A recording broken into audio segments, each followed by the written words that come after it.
Aujourd'hui, je te montre comment j'ai fabriqué mon propre tampon grâce à la technique de la linogravure. Avant de commencer, parlons matériel. Il faut du lino, un crayon de papier pour faire le croquis, un marqueur permanent pour tracer les traits définitifs, des gouges pour creuser évidemment. Et moi, comme j'ai décidé de faire un tampon, j'ai un bout de bois à coller derrière.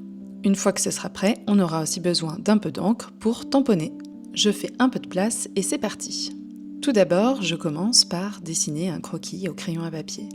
Alors, tu peux faire comme moi, je l'ai déjà dessiné à côté sur mon iPad pour avoir une idée de ce que j'allais faire. Là, je ne fais que reproduire le motif sur lequel je me suis mise d'accord avec moi-même avant de commencer cette vidéo. Le support est plutôt petit, donc je suis partie sur quelque chose d'assez simple, mon petit fantôme, qui est ma petite mascotte, avec un livre parce que je voulais faire un ex-libris, c'est-à-dire un tampon que l'on met dans les livres pour dire à qui ils appartiennent. Une fois que le croquis est fini, je prends un marqueur permanent, là j'ai pris du noir parce que ça ressort bien sur ma petite rondelle bleu ciel, et je viens repasser sur les traits définitifs. Je prends un marqueur et j'essaye de faire des traits assez épais parce que le but c'est de venir creuser tout autour. Donc si c'est trop fin, je risquerais juste de rater mon coup et de devoir tout recommencer. Tu peux aussi creuser les traits et non à l'intérieur si tu veux un effet plein. Moi, je voulais un effet vide. Ensuite, donc, on prend ce qu'on appelle des gouges. Ce sont ces petits éléments métalliques qui vont nous permettre de venir creuser la matière. Donc il y en a de différentes tailles, de différentes formes et évidemment différentes marques. Si tu veux, j'ai fait une vidéo dédiée au unboxing d'une autre marque. Là, j'ai pris une petite boîte avec 5 gouges et je trouve ça déjà largement suffisant. Tu as les numéros qui sont inscrits dessus pour savoir ensuite laquelle tu as utilisée. Pour ce modèle-là, donc, c'est à moi d'insérer la gouge que je veux dans mon manche. Ça se met au bout et ensuite ça nous permet de creuser. Alors, je préfère dire tout de suite que je ne suis pas une professionnelle de la linogravure, c'est ma deuxième, donc mon geste n'est sûrement peut-être pas très précis, ni très bien fait, mais en tout cas, ça fait le taf. Et ce qui m'intéresse aujourd'hui, c'est de te partager mon processus et non pas ma technique. Donc là, comme je te disais, mon objectif, c'est d'avoir un tampon qui ressemble exactement à mon dessin. Donc je vais creuser tout autour de mes traits noirs. Surtout, il ne faut pas creuser les traits noirs, sinon ils n'apparaîtront pas sur le tampon à la fin. L'autre technique, c'est de creuser justement que les traits pour pouvoir faire apparaître de l'encre sur tout le reste, mais j'avais envie d'un tampon assez léger et pas plein, donc j'ai choisi de faire le contour. Et tu vois, la difficulté, c'est là où il y a des petits éléments.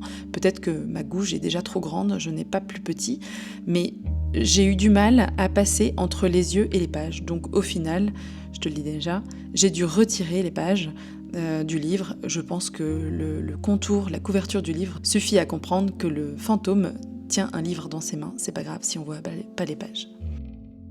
D'ailleurs, normalement, un ex-libris, souvent, la plupart du temps en tout cas, on met le nom de la personne à qui ça appartient. Mais moi, j'ai tellement galéré à écrire la dernière fois, parce que c'est tout petit, que j'ai préféré cette fois-ci ne mettre que le symbole qui me représente, et comme ça en plus, vu qu'il n'y a pas mon nom, je pourrais aussi m'en servir pour dédicacer mon livre. Ce petit fantôme d'ailleurs, c'est l'esprit de ma maman qui est partie un peu trop tôt et qui m'accompagne dans toutes mes aventures créatives. D'ailleurs, c'est marrant parce qu'elle était bibliothécaire, donc je pense que cette version du fantôme avec son petit livre, ça lui va très bien. Alors quand je pense que mon tampon est pas mal, je mets déjà de l'encre une première fois pour voir où j'en suis. Comme ça je tamponne, je vois le résultat et ensuite je continue de creuser pour réajuster le dessin au besoin. C'est une partie un peu longue mais ça fait du bien de prendre son temps, de creuser, c'est limite méditatif, comme un peu tout ce qui est artistique d'ailleurs je trouve. Une fois que tout ça est terminé, je range d'abord mon plan de travail avant de faire le tampon final. Je prends mon carnet qui m'a servi d'essai jusque-là, et puis je prends de la colle, donc moi j'ai une colle à scrapbooking classique, j'ai pas mis un truc spécial.